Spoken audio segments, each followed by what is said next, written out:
Bonjour, alors je vais vous présenter les équations dites de Maxwell. Alors un peu d'histoire, c'est que Maxwell est un physicien et mathématicien écossais. Il a développé les équations dites de Maxwell, unifiant ainsi l'électricité, le magnétisme et l'induction. Il a travaillé aussi sur la théorie cinétique des gaz. Alors la première équation que je vais vous présenter, c'est l'équation de Maxwell-Gauss. C'est la divergence de E qui est égale à ρ sur epsilon 0. Alors cette équation traduit comment un champ électrique est généré par des charges électriques. Donc si vous avez des charges électriques, nécessairement donc vous allez avoir des lignes de champ électriques. Cette équation traduit autre chose, c'est la forme locale du théorème de Gauss. Alors, c'est-à-dire quoi? C'est-à-dire que si vous avez le double intégral de EdS sur une surface fermée qui est égal à la somme des charges donc à l'intérieur du volume sur epsilon 0, alors à partir de cette équation, on peut trouver ce qu'on appelle l'équation locale de Maxwell-Gauss. Alors, comment on peut démontrer ça? C'est que si vous avez une distribution de charge continue de densité ρ de m, on aura double intégrale sur une surface fermée de EdS égale à 1 sur epsilon 0, triple intégrale de ρ de m fois d2. Alors, on va utiliser le théorème de Green-Ostrogradsky. C'est le double intégrale de BdS sur une surface fermée qui est égal au triple intégrale de la divergence de B fois dV. On utilise cette formule pour trouver cette expression. Donc, le double intégral de EdS sur une surface fermée va nous donner quoi? Le triple intégral de la divergence de E fois dτ, qui est égal à quoi? À 1 sur epsilon 0, triple intégrale de ρ de m fois dτ. Ce qui nous donne directement donc la divergence de E, qui est égale à ρ sur epsilon 0.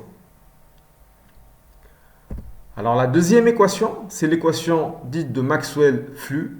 C'est la divergence de B qui est égale à 0. Cette équation traduit deux choses.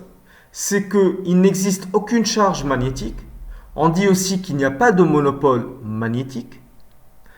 La deuxième chose, c'est que le flux magnétique est conservatif. Alors c'est-à-dire quoi?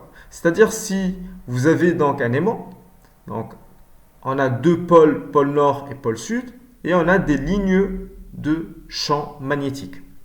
Alors si vous mettez une sphère, vous pouvez remarquer les lignes qui sortent sont les lignes qui entrent sont celles qui sortent. Donc on dit qu'on a une conservation du flux magnétique.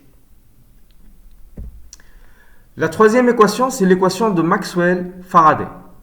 C'est rotationnel de E qui est égal à moins d rang B sur dt. Cette équation décrit comment la variation d'un champ magnétique peut créer, on dit aussi induire, un champ électrique. Si vous avez un aimant qui bouge ou qui tourne et on a un circuit électrique, on peut remarquer que la lampe va s'allumer. Alors ça, c'est l'effet, bien sûr, des charges électriques qui vont circuler au niveau du circuit électrique. Les électrons libres dans ce circuit ont été mis en mouvement grâce à un champ électrique qui agit sur eux. Alors ce champ électrique a été induit par le champ magnétique.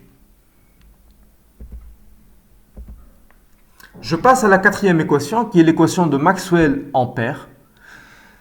On a rotationnel de B est égal à mu0 facteur de J plus epsilon 0 d rang E sur dt. Alors le J, c'est la densité du courant.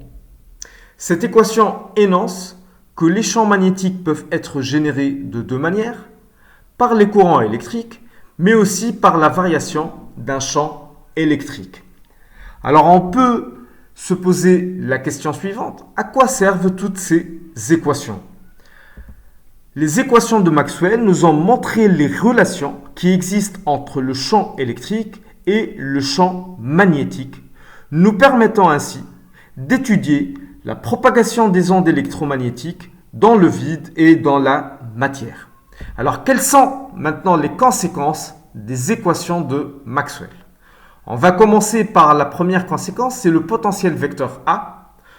On a div de B égale à 0. On sait aussi que div du rotationnel égale à 0.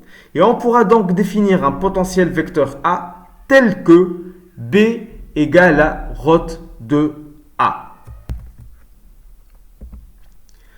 Alors la question qu'on peut se poser maintenant, est-ce que ce potentiel vecteur A est unique? En effet, ce potentiel n'est pas unique et on le démontre de la manière suivante. On va considérer deux potentiels vecteurs A et A', tels que B est égal à rho de A est égal aussi à rotationnel de A'. Ce qui nous donne que rotationnel de A' moins A égale à 0. On sait que rotationnel du grade égale à 0. Donc, il existe une fonction scalaire f telle que A' moins A égale à grade de f. On aura alors, bien sûr, A' égale à A plus grade de f. Alors, ce qu'on peut dire, c'est que le potentiel vecteur A est défini à un gradient près. Maintenant, on va démontrer et on va essayer de trouver une relation liant le champ électrique, le potentiel vecteur et le potentiel électrique. Les équations de départ sont B est égal à rho de A, on vient de le démontrer, et rotationnel de E est égal à moins d rang B sur dt. Alors, ce qu'on peut écrire, c'est que rho de E est égal à moins d rang B sur dt, égal aussi à moins d rang sur dt de rotationnel de A, égal à moins rotationnel de d rang A sur dt. Ce qu'on a fait, c'est qu'on a tout simplement permuté la dérivée par rapport au temps et le rotationnel. Ce qui nous donne un rotationnel de E plus d rang A sur dt qui est égal à 0. On va utiliser la formule rotationnelle du grade d'une fonction scalaire f' qui est égale à 0. Ce qui montre que E plus d rang A sur dt dérive d'un potentiel scalaire. Et donc E plus dA sur dt est égal à grade de f'. Maintenant, la question qu'on peut se poser, comment on va écrire le f'? Alors, il y a une relation qui a été déjà vue au cours d'électricité, c'est E est égal à moins grade de V. Et par suite, on peut conclure que ce scalaire-là, f' est égal à moins V. Et on aura au final E égale à moins grade de V moins dA sur dt. Merci pour votre attention et à la prochaine.